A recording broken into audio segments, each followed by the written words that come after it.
লোককে তো এটুকু বলতে পারবো, এর সাথে ডেটে বেরিয়েছি, ডেটে।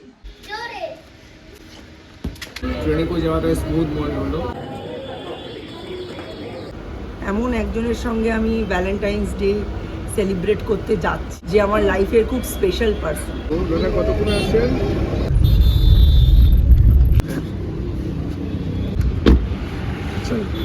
Back to Zinia blogs. Zinia ব্লগসের নতুন একটা ব্লগে তোমাদের সকলকে অনেক অনেক welcome. Happy Valentine's day to all of you. অবশ্য তোমরা এই ব্লগটা দেখবে ভ্যালেন্টাইন্স ডের পরের দিন, সো হোয়াট, ভালোবাসার দিন প্রত্যেক দিন। তো চলো আজকের ব্লগটা এখান থেকেই স্টার্ট করি। সকাল থেকেই দিনটা খুবই নর্মাল, তবে আজকে আমরা যাব চেক আপে। আমার আজকে চেক আপ আছে, পোস্ট ওটি চেক আপ, যেটা আমরা যাচ্ছি মানিকতলায়। আর 5টার সময় আমাদের টাইম দেওয়া হয়েছে, যেহেতু আমরা ট্রেনে যাব আর 2:50 পরে আর নৈহাটি লোকাল অ্যাজ সাচ নেই, দেরি হয়ে যেতে পারে। আমার নামটা একদম প্রথমের দিকেই আছে, আজকে সকাল 8টায় মিস্টার বিশেষ নামটাম লিখিয়ে দিয়েছে। তো আমরা 2:50 যেহেতু যাব, দিদি ভীষণ রান্নায় ব্যস্ত, 1টার মধ্যে দিদি সব রান্নাবান্না কমপ্লিট করে আমাদের খেতে পেতে দিয়ে দেবে। আমরা খেয়ে দিয়ে 2:50 নৈহাটি লোকালে চলে যাব ভ্যালেন্টাইন্স ডে দিন ডাক্তারের সঙ্গে অ্যাপয়েন্টমেন্ট করতে। লোকে ভ্যালেন্টাইন্স ডেতে কী করে আর আমি কি করছি, কি ডাল, পেঁপে দিয়ে গাজর দিয়ে ডাল। আর পেঁপেটা আমার সারা জীবনের সঙ্গী হয়ে গেছে। আমি পেঁপেটা খুব ভালোবাসি, তবে বেগুন আলু দিয়ে মাছের ঝোল, বিন আলু পোস্ত, বেগুন পোড়া। ভালো ভালো। আর ওবেলার জন্য চিকেন। ওবেলা তো চিকেন, ঠিক আছে। আজকে মিস্টার বিশ্বাস অনায়াসে আমায় কলকাতায় বাইকে করে নিয়ে যেতে পারতেন, তাহলে ধাক্কা গুঁতো কিছুই লাগতো না। সেই আমায় ট্রেনে করে কলকাতা নিয়ে যাচ্ছে। ও আমায় মায়াপুর বাইকে করে নিয়ে যেতে পারে, কিন্তু ও আমায় বাইকে করে কলকাতা নিয়ে যেতে পারে না। কত ইজিলি কলকাতা চলে যেতাম, কলকাতা থেকে চলে আসতাম বাইকে, বেশ একটা ভালো ভিডিও করতে পারতাম যে ভ্যালেন্টাইন্স ডের দিন বরকে নিয়ে ঘুরতে বেরিয়েছি।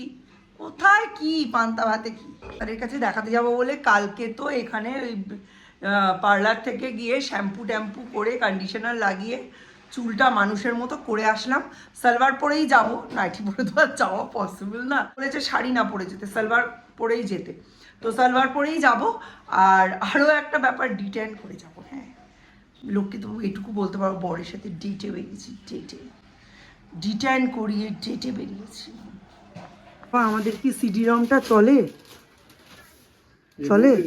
তুষার প্যাকেট থেকে এখন একটা সিডি বেরিয়েছে, আই থিঙ্ক ওটা আমার ওটির সিডি, কারণ ডাক্তার আর জুনিয়ররা সবাই মিলে ভিডিও করছিল, মানে এত কমপ্লিকেটেড কেস, ওটা ওরা ভিডিও করছিল। আমার মনে হয় ওটাই ওরা দিয়েছে। সেটা আমার এতদিন মনে ছিল না, সিডিটা আমার চোখেও পড়েনি, তবে ওরা যে ভিডিও করছিল এবং ছবি তুলছিল এটা আমি জানি। এখন ওটাই দিয়েছে নাকি আমি জানি না, ওটা দেখতে হবে। আমার আবার সিডি রম বাড়িতে কাজ করে না, দেখা যাক, যদি দেখতে পাই বুঝতে পারবো যে কিরম কিরম ঘটনা ঘটছিল। আমার সামনে তো একটা গ্রিন এরম মানে চাপিয়ে দিয়েছিল, আমি নিচের দিকটা কিছু দেখতে পাচ্ছিলাম না, বাট এটা যদি পাই এটা দেখতে পাবো।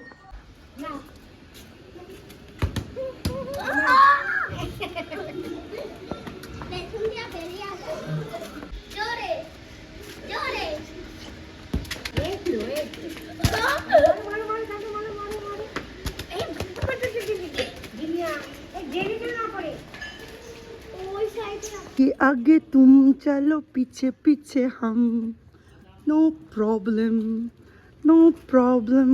পুরীতে এখন বাজে 2:15 আর এখন আমরা বেরিয়ে পড়েছি। কি রোদ! আমার সানগ্লাস নিতে দিল না, বললে একটু পরেই ইয়ে হয়ে যাবে, অন্ধকার হয়ে যাবে। আমরা এখন স্টেশনে যাচ্ছি, স্টেশন থেকে চেক আপের জন্য যাবো।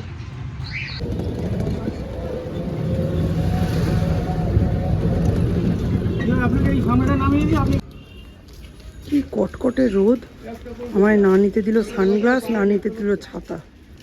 এগুলো তো লাগিয়েছে নতুন মনে হয়। ট্রেন ঢুকে গেছে গো, ট্রেন ঢুকে আছে। সিঁড়ি দিয়ে এইটুকু উঠতে উঠতে হাঁপিয়ে গেছি। না না, থেমে থেমে উঠছি না, স্পিডে উঠে গেলে হাঁপাতাম না, এই দাঁড়িয়ে দাঁড়িয়ে। হ্যাঁ, সেই উঠেছি বুক ফেয়ারে, সেই নৈহাটি উৎসবের সময়।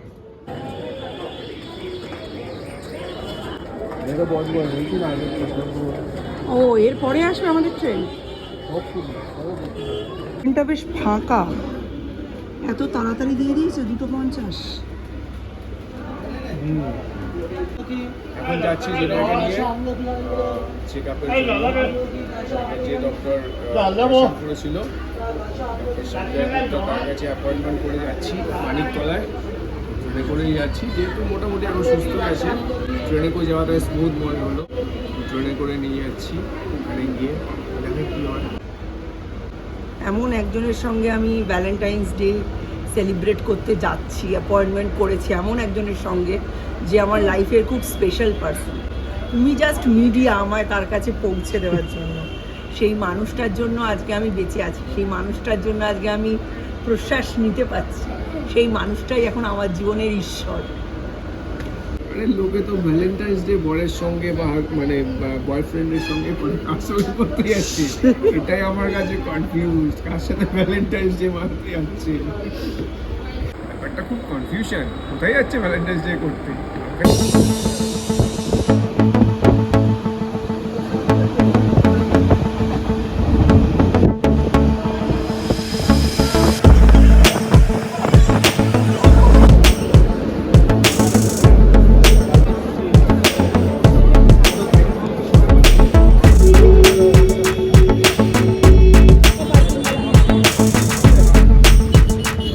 গাড়ি গাড়ি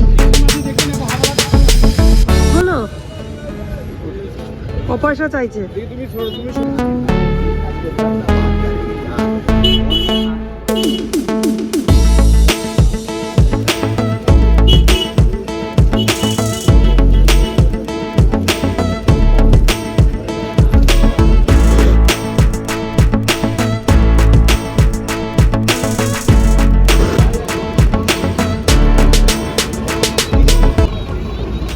হ্যালো দাদা, কতক্ষণে আসছেন?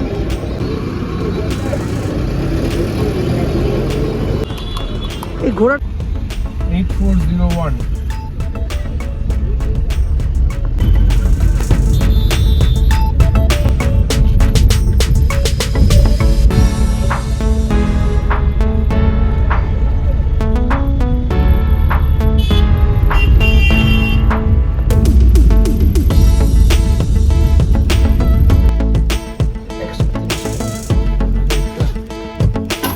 চলো তুমি বেরো, তখন আমি আস্তে আস্তে বেরোচ্ছি।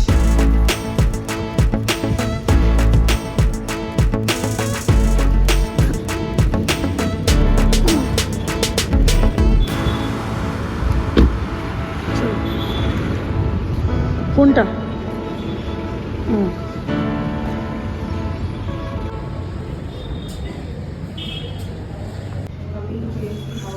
শিয়ালদা থেকে একেবারে ঢিলছোড়া দূরত্বে এই ডিসপেন্সারিটা। কী যে বোর হচ্ছিলাম আমার মুখ দেখে তোমরা বুঝতেই পারছো। আমরা ওখানে গিয়ে পৌঁছেছি তখন ঘড়িতে বাজে 4:30। আমার টাইম ছিল 5টা। তো প্রথমের দিকে খুব এনার্জি নিয়ে আশপাশটা দেখছিলাম, কিন্তু যেই 5টা পেরিয়ে গেছে আমার মাথার ওপর যেন বাজ ভেঙে পড়েছে। দেখছি ডাক্তারবাবু আসছেনই না, ঘুরে ঘুরে দেখছিলাম। তারপর চলো ডাক্তারবাবুকে দেখিয়ে নিয়ে ড্রেসিং করে এই যে আমরা শিয়ালদায় পৌঁছে গেছি। এরপরে তোমাদের সঙ্গে কথা হচ্ছে, বাট আজকে আমি প্রচণ্ড রিলিভড। ট্রেন আসছে, হয়ে গেছে। চলো কালকের ব্লগে তোমাদের বলবো ডাক্তারবাবু কি বললেন। তবে এটুকু বলে রাখি, চিন্তার কোনো কারণ নেই। স্টিচ খুব ভালো আছে, ড্রেনেজটাও খুলে দিয়েছেন। আর 6 মাসের জন্য ওয়েট লিফটিং বন্ধ। তারপরে জিম করা যাবে, কিন্তু 5 কেজির বেশি ওয়েট তোলা যাবে না। অ্যাবডোমিনাল কোনো এক্সারসাইজ করা যাবে না, ডায়েটের ওপর থাকতে হবে। আর এইসবই চলছে। চলো, ওখানে ও দিদির সঙ্গে কথা বলছে, দিদি ফোন করেছে। আমরা যেতে যেতে দিদি কালনা পৌঁছে যাবে রান্না টান্না করে। আজকের মতো ব্লগটা এখানেই এন্ড করছি। দেখা হবে নতুন একটা ব্লগে। ততদিনের জন্য tata, bye bye, good night. সেই তো 1টার সময় বাড়ি থেকে ভাত খেয়ে বেরিয়েছি। রাস্তাঘাটে আমি সেরকম কিছু খাই না, মানে যাওয়ার সময় কোনো জায়গায় পৌঁছানোর আগে আমি খুব একটা বেশি কিছু খাই না। আর ভাত খেয়ে বেরিয়েছি, খাওয়ার প্রয়োজনও ছিল না। কিন্তু ডাক্তার দেখানোর পর ওনার কাছ থেকে সব কিছু শুনে জেনে যখন খুব রিলিভড লাগলো, তখন দেখে আমার বেশ খিদে পেয়েছে। তাই মিস্টার বিশ্বাসকে বললাম একটু ঝালমুড়ি কিনে দেবে। তা ভ্যালেন্টাইন্স ডের দিন উনি আর ফেলতে পারেননি, আমাকে ঝালমুড়ি খাইয়েছেন, দিলখুশ খাইয়েছেন। অ্যাকচুয়ালি ঝালমুড়িতে গেদে গেদে লঙ্কা দিতে বলেছিলাম, লঙ্কাগুলো পড়ে গেছে একেবারে নিচের দিকে, আর শেষে এত ঝাল লেগেছে যে আর বলার কথা না। তখন হাপুস নয়নে খালি বলছি কখন দিলখুশ উঠবে, কখন বাদাম চাট উঠবে, এই হচ্ছে অবস্থা। খেয়ে দিয়ে বাড়ি ফেরার পর একটু রেস্ট নিয়ে এই দেখো আমরা যাচ্ছি অ্যাপেলো ক্লিনিকে। অ্যাপেলো ক্লিনিকে যাওয়ার একটাই উদ্দেশ্য, আমাকে একটা অ্যাবডোমিনাল বেল্ট ইউজ করতে বলা হয়েছে মোটামুটি 16 ঘন্টা 18 ঘন্টা সময়ের জন্য। তো ওখানে যে কর্মচারী দাদারা আছেন তারাই আমাকে দেখিয়ে দিচ্ছিলেন যে তাইনরের কী বেল্টস আছে। এগুলো নানান রকম সাইজ হয়, extra small, large, XL, double XL. তো ডাক্তারবাবু আমায় বলেছেন ধাপে ধাপে একটু টাইট ফিটিংস করে বেল্টগুলো পরতে। উনি কোয়ালিটিটা দেখাচ্ছিলেন আর সেটাই দেখছিলাম। আশা করছি রবিবারের মধ্যে এটা হাতে পেয়ে যাব। চল টাটা।